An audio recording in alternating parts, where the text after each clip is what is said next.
Hey guys, it's your favorite gold miner, prospector, and geologist, Jeff Williams. And today we're out on the hunt looking for a lost gold mine. But not just any old lost gold mine. We're looking for the fabled lost Wagon Wheel Gold Mine. Yeah, I bet I got your attention with that one, huh? So let's get into it. Now, for any of you guys that know anything about the lost Wagon Wheel Gold Mine, is that the quartz that the gold was found in, supposedly, was in some beautiful red material. And that's what we're looking for. Do you see what I see? Right up in there. See how juicy red that outcrop is? That's exactly what we're looking for. And you thought I was kidding when I said I had to climb up to the top of that mountain to check that outcrop to see if we're even close. And that way, and also get a vantage point and look around. See where we're at. Ooh, look what I see. See that? It's not much. And then there's some more of it right up there. You see it? It's not much, but it's enough to get excited. Look at that. Nice. Beautiful pocket. That is some nice looking material. And there's some more of it up there. Yeah, right here. See that? Ooh, see how red that just got? Nice. Oh, yeah. I gotta climb over those mountains. Here we go. Now, we've searched Google Earth intensely, and we used all different types of filters. I'll go over that later. And we have 3 locations that we think are great potentials based on mineralization and, of course, the routes that a lot of prospectors were taking back in the day, and, of course, where the story lines up, supposedly, in this geographical area. I got these waterfalls everywhere. Look at this. Isn't that nice?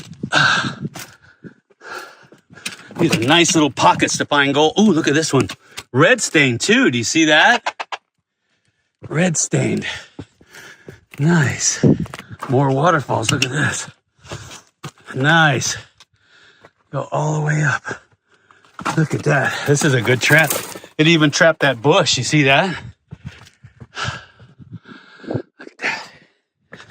Look at that. What's in there? What's in there? That's why you can't use Google Earth for everything. You got to actually get your boots on the ground and go investigate. So let me give you a little backstory on, oh, look at this. Look. Look at that, right here on the hillside. Oh, look at that. Oh,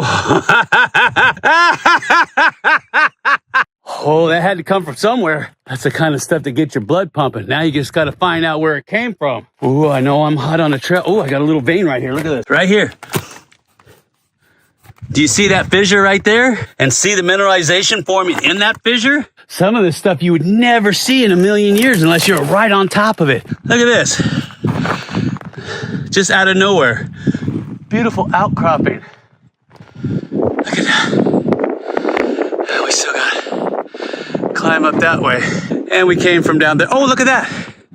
Stack of rocks right there. Stack of rocks. That's always good. Now, back to what I was saying before I got distracted. Now, the backstory on this mine is that there were 3 prospectors wandering the hills looking for, obviously, deposits of gold. And they came upon this really beautiful iron oxide hematite stained quartz outcropping. And they started to remove it, put it in their wagon, take it back to town. The local Indians didn't like that too much, so they came up on them and they killed 2 of them outright. And then they wounded the other one badly, bad head wound. Luckily, the one prospector made it out of there, made it back to town somehow with a sample of ore, which looks very similar to what I have now. It took him months to recover from his injury. But when he did, they got a posse together and they went out looking for this fabulously rich gold mine. The reason why it's called the Lost Wagon Wheel Mine is because the Indians, they burned their wagon to the ground and all that was left was a fragment of a wagon wheel. And that's the only way you'll know that you're on top of the deposit, is finding an old wagon wheel. Of course, that was 150 years ago. It's probably turned to dust by now. The samples he brought back assayed incredibly rich. Of course, he never did find it again because he had such a bad head injury. But he did look for the next 25 years trying to find that munker and never did. And that's where we come in at. We're gonna go looking for it. But it's just so much land to cover. Look at this fissure. Look at that. This little tiny thin fissure. And it runs all the way up the hill. You see that? All the way up. Look at that. Isn't that nice? Yeah, there's definitely a lot of faulting going through here and a lot of secondary mineralization coming in. Yeah, I know. Get on with it, Jeff. Get up that mountain and tell us what's on the other side. I'm working on it. All right, so I'm going to go ahead and climb up to the top of this mountain and go to the other side and see what I can see. And like I said earlier, there's 3 locations that we have zeroed in on this to find this. And this is number 1. Hopefully we get it on the first shot. I'm going to be out here for weeks chasing this darn legend. Whoo, man, I'm glad I ate my Wheaties today. Man, I tell you, that wind's going to blow me right off the side of this mountain. But I see it clearing way over yonder. So let's go check it out. If I can get down off this mountain.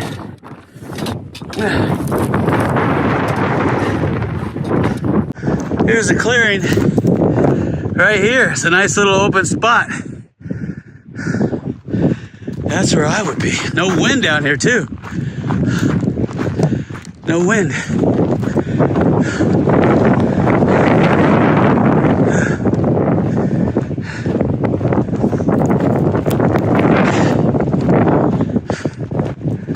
Looks like a campfire.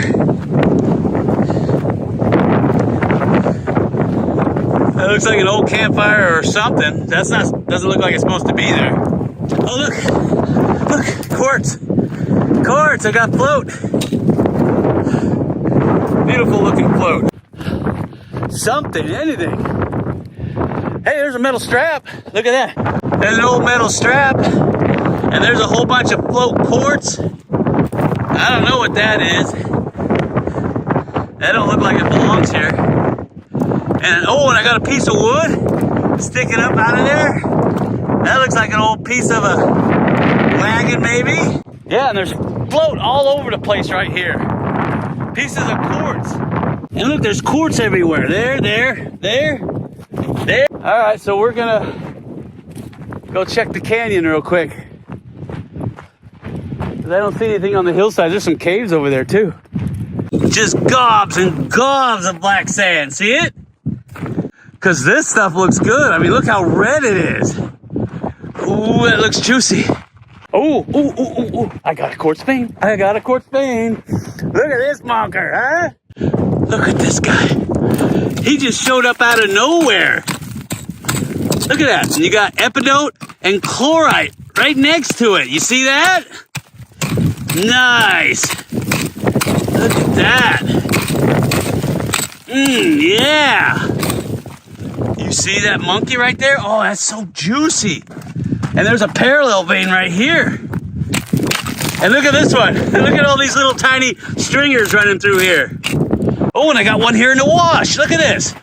Look at this beautiful white quartz vein. See it? Right here in the wash. And it's running the same direction as the other vein. Look at these. These are all parallel veins. There's another one right here. If it had just a little bit more flow sand on it, you would never know it's here. Look at that. That is so cool. A lot of these veins are still out here. There's so much gold that's still available. Some of it's only mere inches under the surface. All it takes is Mother Nature just to blow off some of the flow sand or some of the overburden, and you could be sitting on the mother lode. Ooh, you know I'm sampling that one. So I got 1, 2, 3, 4, 5 veins to sample from. Are you kidding me? He's all up on the hillside. You see that?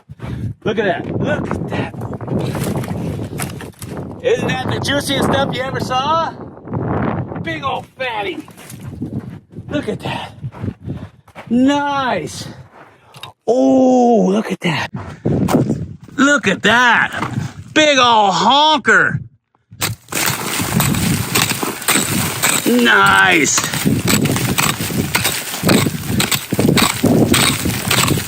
Now that's what I'm talking about.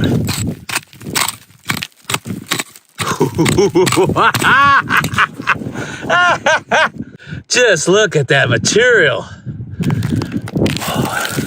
If that doesn't get you excited, nothing will. Look at that vein. That vein's got to be, I don't know, maybe about 12, 16 inches wide. Oh! It looks like the meatier stuff is over here on this side. You see it right here? This isn't too bad. It looks a little barren, but this is the stuff I'm looking at.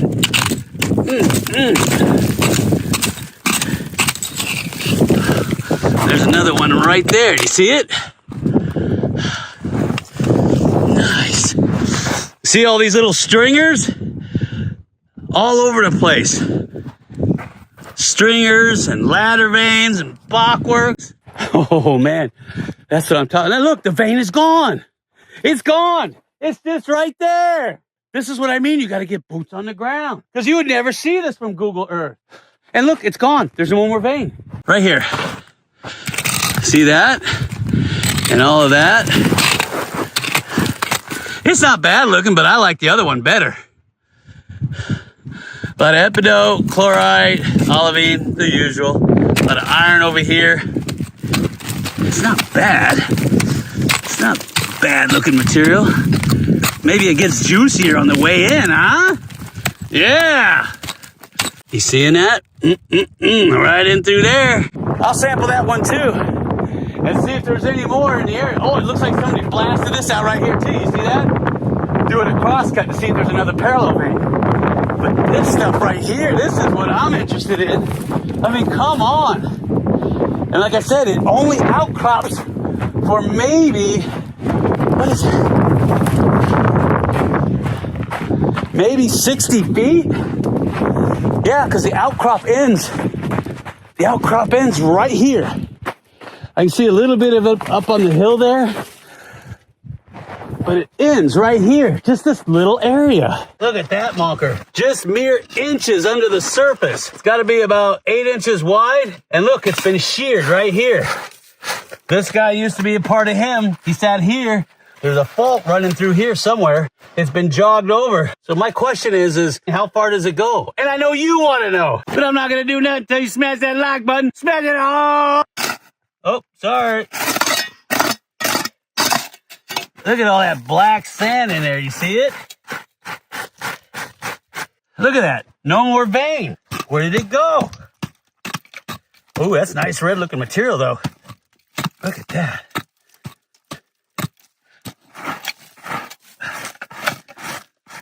But no vein. Vein, no vein, vein. You have some kind of fault through here. It shifted it, brought it over. But that is good looking red material. Look at that. Then the vein goes this way. Look, no more vein. See that? That's country rock.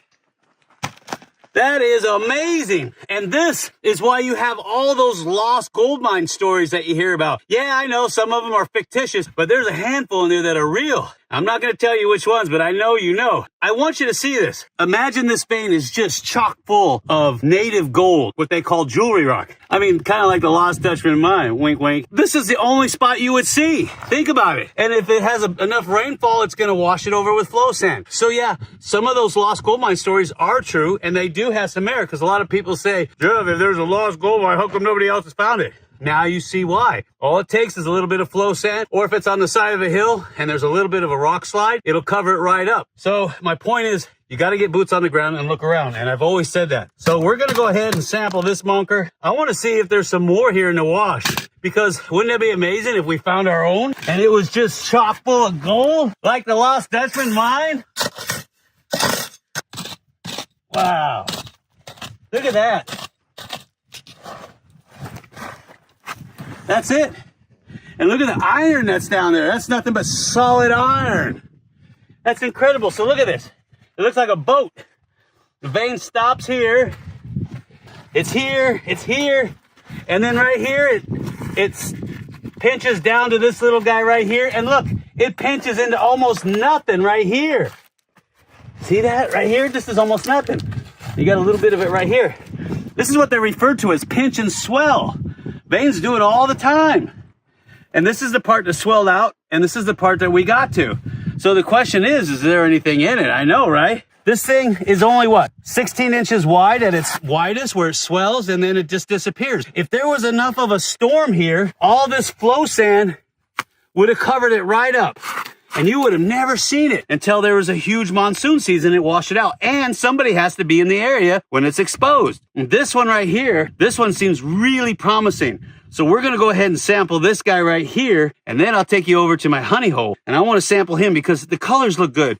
But that is where this can be misleading. Even though it looks leached out on the top, it just looks like barren white quartz or what they call bull quartz. There could be values waiting right underneath it. And that's what we're going to find out.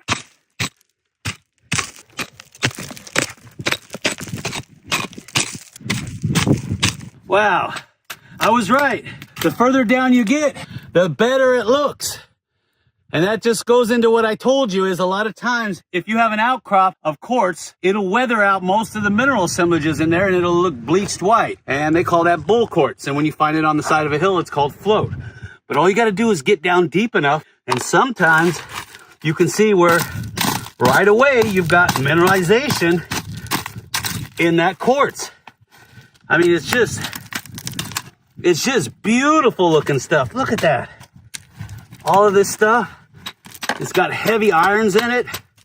I don't see any sulfides and I sure don't smell them. So now the problem is I forgot to bring a classifier.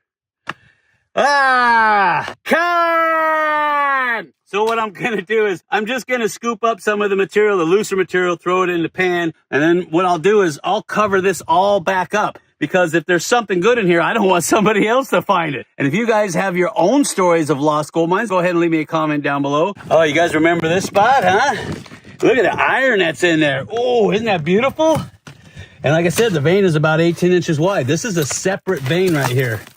That's not associated with the other one. And you see how bleached out white the outcrop is right here? There's nothing in there, but look at this. If I go down maybe 8, 12 inches, look how nice and beautiful red and all the minerals start showing up. There's the hanging wall and there's the footwall right there. Do you see it?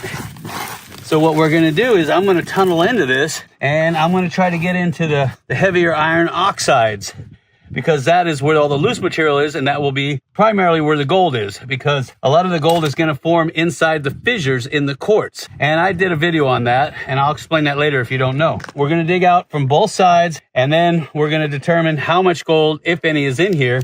Then we can come back and we can localize it. Now, the best thing to do is, when you're sampling, is do a channel sample across the vein. If you're just going to do a bulk sample. If you find gold, you go back and you grab a sample from the hanging wall.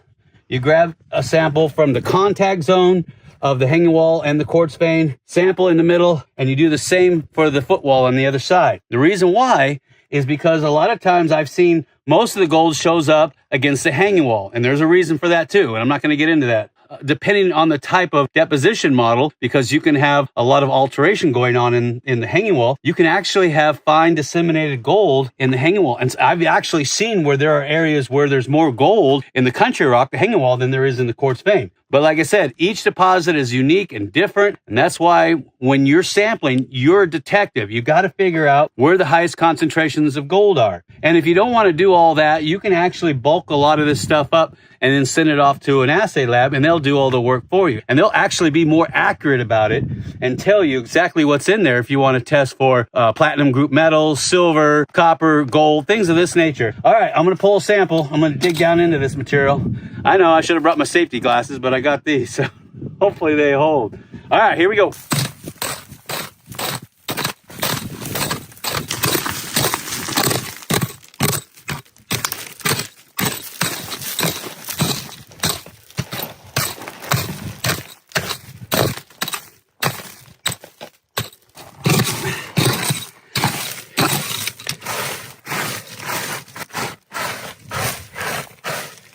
All right, now I wanted to show you this. This is a nice example of pinch and swell, except from surface to depth. Look down here. See how wide this thing is swollen out? And then see how narrow it gets towards the top? This vein could easily get 3 feet wide, if not bigger, on the way down. And a lot of these epithermal veins do just that. But the problem is with epithermals is they lose their values with depth. And there's a reason for that. I'm gonna pull my channel sample right here. This looks really good in here. I'll pull it from the hanging wall to the footwall. We'll collect that up, all this loose material, and then we'll pan it out and see what we got.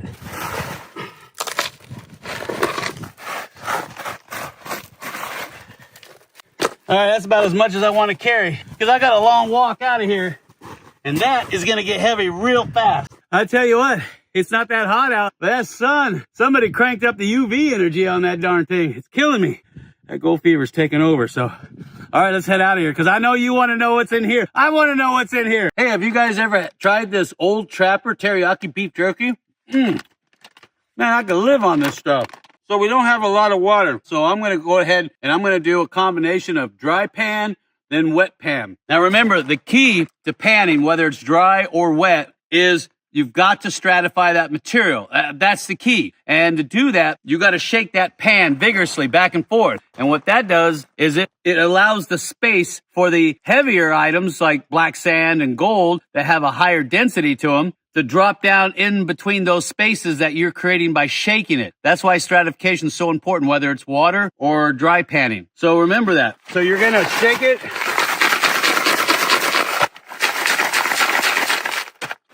Now you see all these coarse rocks coming to the top? I'm going to put that on a bag. The reason why is because if I've got some good gold in here, I'm going to run that stuff through a mill. And we're just going to keep doing that until we get down to the final product. And then when I get down to a manageable amount, I'm going to go ahead and run water through here. And it'll be a lot easier because you can capture that really fine gold with water.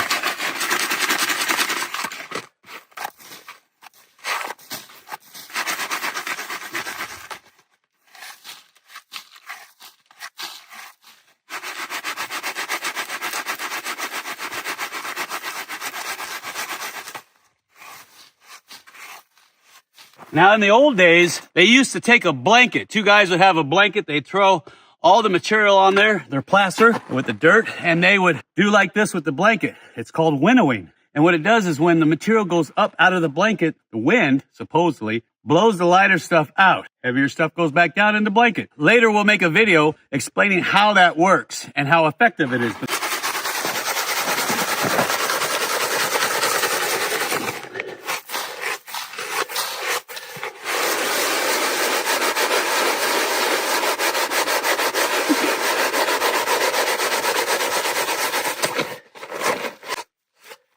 I'm going to try working that with water. That's about as far down as I want to get. Here we go.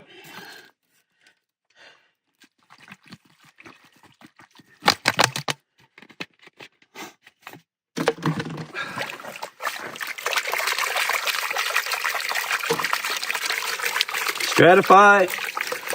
Rock that pan to the front. Get all your heavies to get down in that crease. Run it out. I'm going to have to time this just right so I have enough water for the material that I'm working. Wow, look at all that. Look at all that black sand in there. That's a no-brainer coming off of that load. Oh man, I can't wait to see what's in here.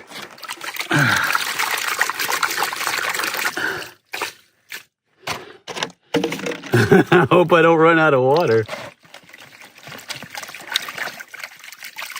Come on.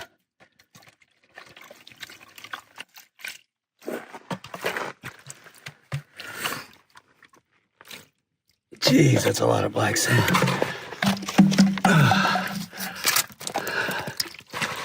Getting down to it, getting down to it.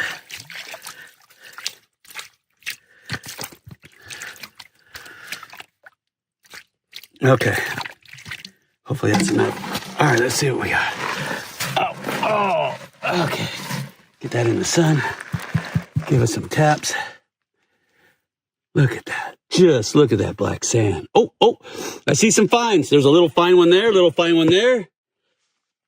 Shake it down. really ultra. Oh, look at that.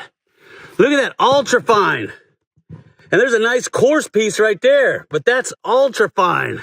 Now that doesn't surprise me. That, like I said, that stuff looks like it's awfully rich. And what we'll do is we'll go ahead and take a lot of this stuff back and we'll run it through a mill, because what we're seeing is just the larger pieces that have fallen off inside of these fractures and fissures, the heavier stuff. And so you know that there's going to be large pieces of gold in there. So I wanted you to see this, and I want you to do the same when you're out in the field, is take samples everywhere. If the ore looks ugly, if the ground doesn't look right, if something just doesn't feel right, sample it. I'm telling you, just take the 5 minutes to pull over if you have to, or to walk a few extra feet to get that sample. I'm telling you. At the end of every month, we give away a brand new Gold Monster 1000 metal detector, bags and bags of pay dirt from our drift mine, and silver bars. All you got to do to get involved with that is just click on this little link right here, make a $10 pledge, and you're in like Flynn. And to watch more videos like this one, just watch this one right here, and I'll see you on the next video. It reminds me of the Lost Arch Mine. Remember that? We did a video on it. And yeah, we know where that lost gold mine's at too.